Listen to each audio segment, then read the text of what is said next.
നമസ്കാരം, ഞാൻ doctor Bimal MV, consultant endocrinologist Astra MIMS hospital Kozhikode. നമുക്കറിയാം, നവംബർ 14 ലോക പ്രമേഹ രോഗ ദിനമായി WHO ആചരിക്കുകയാണ്. ഈ പ്രമേഹ രോഗ ദിനത്തിൽ എനിക്ക് പ്രധാനമായും സംസാരിക്കാനുള്ളത് കുട്ടികളിലെ പ്രമേഹ രോഗത്തെ പറ്റിയാണ്. പണ്ട് കാലങ്ങളിൽ കുട്ടികളിൽ വരുന്ന പ്രമേഹം ടൈപ്പ് 1 ഡയബറ്റീസ് മാത്രമായിരുന്നു. അത് ഇൻസുലിൻ ഡെഫിഷ്യൻസി കാരണം, ഇൻസുലിൻ ഇല്ലാത്ത കാരണം വരുന്നൊരു പ്രമേഹമാണ് ടൈപ്പ് 1 ഡയബറ്റീസ്. പക്ഷേ പുതിയ കാലഘട്ടങ്ങളിൽ കുട്ടികളിൽ ടൈപ്പ് 2 പ്രമേഹം, അതായത് പ്രായമുള്ളവരിൽ സാധാരണ കാണുന്ന ടൈപ്പ് 2 പ്രമേഹം കുട്ടികളിലും കൂടുതലായിട്ട് കാണപ്പെടുന്നുണ്ട്. എന്താണ് അതിൻ്റെ പ്രധാനപ്പെട്ട കാരണം? ടൈപ്പ് 2 പ്രമേഹം കുട്ടികളിൽ കൂടുതലായിട്ട് വരാനുള്ള കാരണം അവരുടെ ജീവിതശൈലിയിൽ വന്ന വ്യതിയാനങ്ങളാണ്. ജീവിതശൈലിയിൽ എന്തൊക്കെയാണ് വ്യതിയാനങ്ങൾ വന്നതെന്ന് വെച്ചാൽ, കുട്ടികൾ കൂടുതലായിട്ട് ഫിസിക്കൽ ആക്ടിവിറ്റി, വ്യായാമം നന്നായി കുറഞ്ഞു കുട്ടികളിൽ. അതുപോലെ തന്നെ കുട്ടികളുടെ ഭക്ഷണ രീതിയിലും നന്നായി വ്യത്യാസം വന്നു.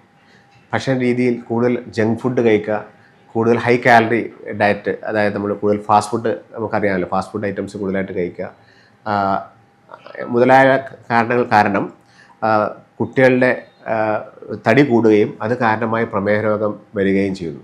അതുപോലെ തന്നെ കുട്ടികളിപ്പോൾ കളി വളരെ കുറവാണ്, വ്യായാമം വളരെ കുറവാണ്. കൂടുതലും അവർ അനങ്ങാതിരുന്ന് പലപ്പോഴും മൊബൈൽ നോക്കിക്കൊണ്ടിരിക്കുക, അല്ലെങ്കിൽ കമ്പ്യൂട്ടർ, ലാപ്ടോപ്പ് നോക്കിക്കൊണ്ടിരിക്കുക. ഇതൊക്കെയാണ് കുട്ടികൾ ചെയ്യുന്നത്. അവരുടെ ഫിസിക്കൽ ആക്ടിവിറ്റി നന്നായി കുറഞ്ഞിട്ടുണ്ട്. അപ്പോൾ ഇത് രണ്ടു കാരണമാണ് കുട്ടികളിൽ പ്രമേഹ രോഗം വരാനുള്ള സാധ്യത കൂടിയത്. അതുപോലെ തന്നെ പാരമ്പര്യവും ഇതിന് വേറൊരു ഘടകമാണ്. അപ്പോൾ ഇത് കാരണം ഇപ്പോൾ പല കുട്ടികളും 10 വയസ്സുള്ള കുട്ടികൾ, 12 വയസ്സുള്ള കുട്ടികൾ, 15 വയസ്സുള്ള കുട്ടികൾക്ക് നമ്മുടെ OPയിൽ പല ദിവസങ്ങളിലും വരും പ്രമേഹ രോഗവുമായിട്ട്. അവരൊക്കെ നല്ല തടിച്ചിരിക്കുന്നവരായിരിക്കും, ഫിസിക്കൽ ആക്ടിവിറ്റി കുറവുള്ളവരായിരിക്കും, അവർക്ക് പ്രമേഹം വരുന്നു. അപ്പോൾ അങ്ങനെയുള്ള പ്രമേഹ രോഗം, ടൈപ്പ് 2 പ്രമേഹ രോഗം കുട്ടികളിൽ ഇപ്പോൾ കൂടുതലായിട്ട് കാണുന്നു.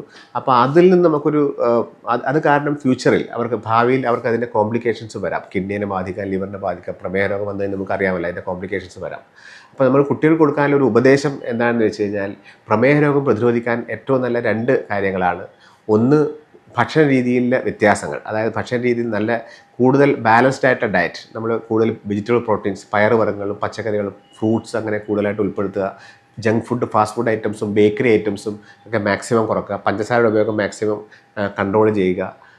ബേക്കറി ഐറ്റംസെല്ലാം മാക്സിമം കുറയ്ക്കുക. ഇങ്ങനെയൊക്കെ ചെയ്ത് കഴിഞ്ഞാൽ നമുക്ക് ഫുഡിൻ്റെ കാര്യത്തിൽ നമുക്ക് കുറച്ചും കൂടെ ഒന്ന് ഇമ്പ്രൂവ് ചെയ്യാൻ പറ്റും. കുട്ടികളുടെ നല്ല രീതിയിലുള്ള ഭക്ഷണക്രമം സ്വീകരിക്കുക എന്നുള്ളതാണ് ഒരു കാര്യം.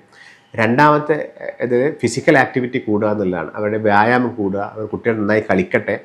സ്ഥിരം മൊബൈൽ അഡിക്ഷനും കമ്പ്യൂട്ടർ മുമ്പിലിരുത്തൊക്കെ മാക്സിമം കുറച്ചിട്ട് കുട്ടികൾ കൂടുതൽ വ്യായാമം ചെയ്യുന്ന രീതിയിലേക്ക് അവരെ മാറ്റുക എന്നുള്ളതാണ്.